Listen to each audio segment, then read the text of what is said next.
नमस्कार आपनालोक सकलोके पुनर्बार स्वागत मनस्माई मस्जिद बंधुসকল पलकते चामक आज 9टा गुरुत्वपूर्ण खबर। प्रथमটো खबर राज्यबासीर বাবে मुख्यमंत्री हिमंत विश्व शर्मार 13टा बृहत घोषणा। लाखपति বাইদেউৰ পৰা ৰেশন কাৰ্ডলৈকে मुख्यमंत्रीर 13टा बृहत घोषणा। मुख्यमंत्रीर 13टा बृहत घोषणा। সুদখোৰৰ পৰা আৰম্ভ কৰি ভুৱা ফাৰ্মাচিষ্টলৈকে সকলোৰে বিৰুদ্ধে ৰাজ্যত চলিব অভিযান। টকা সুদলৈ দিয়া কোনো সুদখোৰ হাৰি নাযাব। ৰেশন কাৰ্ড থকা প্ৰতিটো পৰিয়ালে লাভ কৰিব অৰুণোদয় আঁচনিৰ ধন। আৰু বসুন্ধৰা 3ত সমাধান হ'ব ভিজিআৰ পিজিআৰ বাসিন্দাৰ সমস্যা। আৰু লগতে ৰাজ্যৰ ভুৱা ফাৰ্মাচিৰ বিৰুদ্ধে চলিব অভিযান। সুদখোৰৰ বিৰুদ্ধেও ৰাজ্যত অব্যাহত থাকিব অভিযান। লগতে নতুনকৈ মাটিৰ পট্টা লাভ কৰা সকলো লোকে লাভ কৰিব পিএম কিষাণৰ ধন। তেওঁলোকে পিএম কিষাণত আবেদন কৰিব পাৰিব। আৰু পট্টা লাভৰ পিছতেই বিবেচিত হ'ব যোগ্য হিতাধিকাৰী হিচাপে।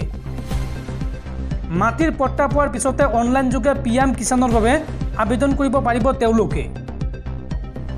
যোগ্য বিবেচিত হোৱাৰ পিছতেই লাভ কৰিব ৬,০০০ টকা। আজিৰ দিনটোত এই বৃহৎ ঘোষণা কৰিছে মুখ্যমন্ত্ৰীয়ে।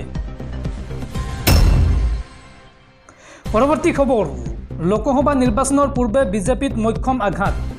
কৰ্ণাটকত বিজেপিক পৰাস্ত কৰি কংগ্ৰেছৰ বৃহৎ জয়। ৰাজ্যসভাৰ ৩খনকৈ আসনত জয়লাভ কংগ্ৰেছৰ। বিজেপিক পৰাস্ত কৰি কংগ্ৰেছৰ বৃহৎ জয়। ৰাজ্যসভাৰ ৩খনকৈ আসনত জয়লাভ কংগ্ৰেছৰ। বিজেপিয়ে লাভ কৰিলে মাত্ৰ এখন আসন। কৰ্ণাটকত প্ৰক্ষেপিত আটাইকেইজন কংগ্ৰেছ প্ৰাৰ্থীৰে জয়লাভ। ক্ৰছ ভোটিঙৰ সত্ত্বেও এখন আসন লাভ কৰে বিজেপিয়ে। জয়লাভ কৰে কংগ্ৰেছৰ অজয় মাকিন নাছিৰ হুছেইনে। লগতে কংগ্ৰেছৰ আনজন প্ৰাৰ্থী জি.চি. চন্দ্ৰশেখৰৰো জয়লাভ। পৰৱৰ্তী খবৰ গুৱাহাটী মহানগৰীত পুনৰ ভয়ংকৰ ঘটনা।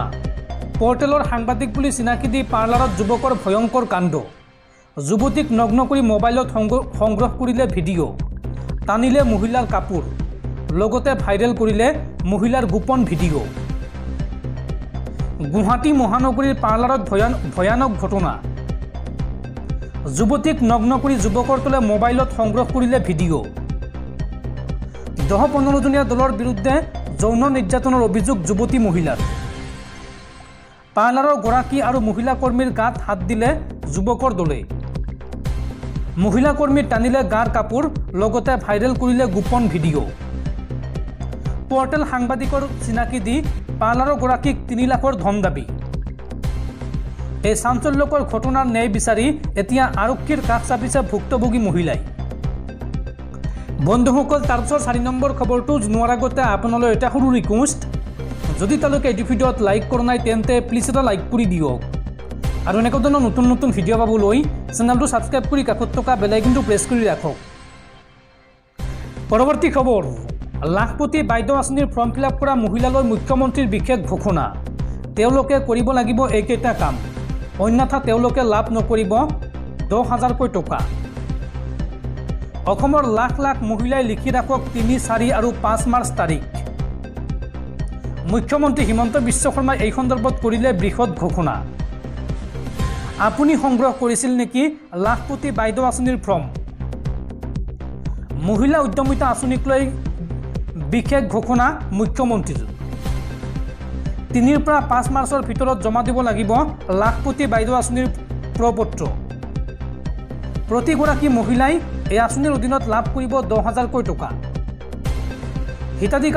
হিতাধিকাৰী তালিকাত নাম থাকিলেই বেংক একাউণ্টত সোমোৱাই দিব এই টকা। 10,000 টকাৰ সদব্যৱহাৰ কৰিলে পিছৰ পৰ্যায়ত তেওঁলোকে লাভ কৰিব 25,000কৈ টকা। আৰু এই 25,000 টকাৰ 12,500 টকা দিব চৰকাৰে। আৰু 12,500 টকা আগবঢ়োৱা হ'ব ঋণ হিচাপে। অত্যন্ত সাৱধানেৰে পূৰণ কৰিব লাগিব এই প্ৰপত্ৰ। প্ৰপত্ৰ পূৰণত ভুল হ'লে বঞ্চিত হ'ব এই আঁচনিৰ ধন লাভৰ পৰা। আজিৰ দিনটোত এই বৃহৎ ঘোষণা কৰিছে মুখ্যমন্ত্ৰীয়ে। পৰৱৰ্তী খবৰ ৰামদেৱৰ বাবে উচ্চতম ন্যায়ালয়ৰ ভৰ্ৎসনাৰ সন্মুখীন হ'ল নৰেন্দ্ৰ মোদী চৰকাৰ। এই সন্দৰ্ভত দেশৰ সৰ্বোচ্চ ন্যায়ালয়ে ক'লে চকু বন্ধ কৰি বহি আছে কেন্দ্ৰীয় চৰকাৰে। যোগগুৰু তথা ব্যৱসায়ী ৰামদেৱৰ বাবে উচ্চতম ন্যায়ালয়ৰ ভৰ্ৎসনাৰ সন্মুখীন হ'ল নৰেন্দ্ৰ মোদী নেতৃত্বাধীন কেন্দ্ৰীয় চৰকাৰ। পতঞ্জলিৰ ভুৱা আৰু বিভ্ৰান্তিকৰ বিজ্ঞাপন গোচৰত ইতিমধ্যে উচ্চতম ন্যায়ালয়ে দিয়া ৰায়ৰ পাছত বিষয়টো পুনৰ পৰ্যবেক্ষণ কৰি কেন্দ্ৰীয় চৰকাৰক সমালোচনা কৰি কয় চৰকাৰে চকু বন্ধ কৰি বহি আছে। উল্লেখযোগ্য যে 2023 নৱেম্বৰ মাহতেই উচ্চতম ন্যায়ালয়ে এক গোচৰৰ ৰায়ত কৈছিল ভুৱা তথ্য দি বিজ্ঞাপন তৈয়াৰ কৰিলে 1 কোটি টকা পৰ্যন্ত জৰিমনা ভৰিব লাগিব ৰামদেৱৰ মালিকানাধীন সংস্থাটোৱে। আৰু সেই গোচৰ সন্দৰ্ভতেই উচ্চতম ন্যায়ালয়ে কেন্দ্ৰীয় চৰকাৰক এইবাৰ চোকা সমালোচনা কৰিছে। পৰৱৰ্তী খবৰ, অৰুণোদয় আঁচনিক লৈ মুখ্যমন্ত্ৰী হিমন্ত বিশ্ব শৰ্মাৰ বৃহৎ ঘোষণা। এতিয়াৰ পৰা ৰেচন কাৰ্ড থাকিলে লাভ কৰিব অৰুণোদয় আঁচনিৰ ধন। অৰুণোদয় লাভ নকৰা সকলৰ বাবে মুখ্যমন্ত্ৰীৰ ডাঙৰ ঘোষণা। এতিয়াৰ পৰা ৰেচন কাৰ্ড থাকিলে লাভ কৰিব অৰুণোদয়ৰ ধন। শীঘ্ৰে ৰাজ্যৰ 3 লাখ মহিলাই লাভ কৰিব অৰুণোদয়ৰ সুবিধা। ৰেচন কাৰ্ড থকা পৰিয়ালৰ মুৰব্বীয়ে লাভ কৰিব বীমা। ৰেচন কাৰ্ড থাকিলে অৰুণোদয়ৰ লগতে পাব ৰন্ধন গেছৰ সংযোগ।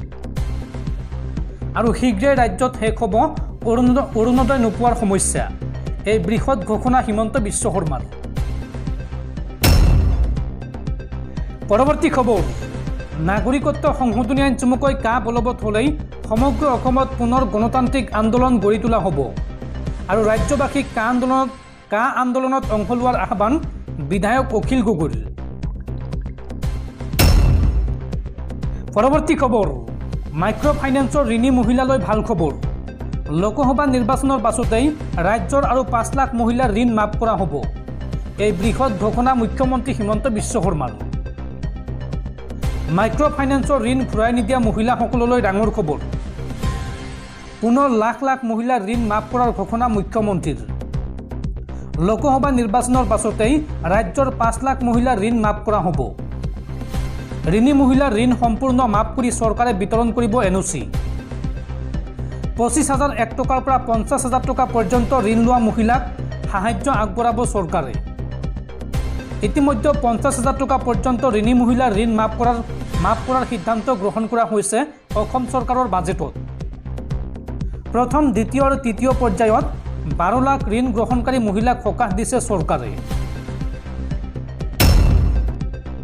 পৰৱৰ্তী খবৰ, কথা শুনালে শিক্ষামন্ত্ৰী ৰণোজ পেগুৱে। বন্ধ নহয় শিক্ষাৰ্থী কম থকা মহাবিদ্যালয়সমূহ। একত্ৰীকৰণ নহয় ৰাজ্যৰ মহাবিদ্যালয়ৰ। কম শিক্ষাৰ্থী থকা মহাবিদ্যালয়সমূহত নামভৰ্তি বৃদ্ধিৰ বাবে আমি প্ৰচেষ্টা চলাইছোঁ। এই মন্তব্য ৰাজ্যৰ শিক্ষামন্ত্ৰী ৰণোজ পেগুৰ। পৰৱৰ্তী খবৰ, চুবুৰীয়া ৰাষ্ট্ৰ ম্যানমাৰত ভয়ংকৰ পৰিস্থিতি। ম্যানমাৰত ৰোহিংগীয়াসকলক জোৰ কৰি সেনাবাহিনীত ভৰ্তি হ'বলৈ বাধ্য কৰাইছে জুণ্টা চৰকাৰে। ম্যানমাৰৰ জুণ্টা চৰকাৰে ৰোহিংগীয়া লোকক সেনাবাহিনীত ভৰ্তি হ'বলৈ বাধ্য কৰাইছে।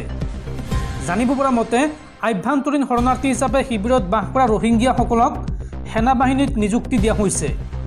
অধিকাৰ কৰ্মী আৰু স্থানীয় বাসিন্দাসকলে কয় যে জুণ্টাই এই ৰোহিংগীয়া লোকসকলক মানৱ ঢাল হিচাপে ব্যৱহাৰ কৰিব বিচাৰে। আভ্যন্তৰীণ শৰণাৰ্থী শিবিৰৰ পৰা কমেও 400 ৰোহিংগীয়া লোকক বলপূৰ্বকভাৱে সেনাবাহিনীত নিযুক্তি দিয়াৰ পিছতেই অধিকাৰ কৰ্মীসকলে এই তথ্য প্ৰদান কৰে। সোমবাৰে জুণ্টা বাহিনীয়ে ৰাখাইনৰ বুথিডং টাউনশ্বিপৰ পৰা 64জন মুছলমান যুৱকক আটক কৰে। ইয়াৰ পূৰ্বে 23 ফেব্ৰুৱাৰীত অহতেল মা গাঁৱৰ পৰা 12জন, নাৰ গাঁৱৰ পৰা 2জন, আহলেল চাউংগাঁৱৰ পৰা 20জন মুছলমান যুৱকক গ্ৰেপ্তাৰ কৰা হৈছিল। বুথিডং টাউনশ্বিপৰ এগৰাকী বাসিন্দাই নাৰিঞ্জাৰা নিউজক জনোৱা মতে 3খন বাহনত জুণ্টা বাহিনীৰ সদস্য উপস্থিত হৈ বলপূৰ্বকভাৱে গ্ৰেপ্তাৰ অভিযান চলায়। আৰু ম্যানমাৰৰ স্থানীয় সংবাদ মাধ্যমৰ মতে আটক কৰা যুৱকসকল 20 ফেব্ৰুৱাৰীৰ পৰা 352, 353 আৰু 345 নং বেটেলিয়নৰ অধীনত সামৰিক প্ৰশিক্ষণ দিয়া হৈছে। আৰু এই সন্দৰ্ভত গ্ৰেপ্তাৰৰ পৰা হাত সাৰিবলৈ বহু যুৱকে নিজৰ গাঁৱৰ পৰা পলাইছে।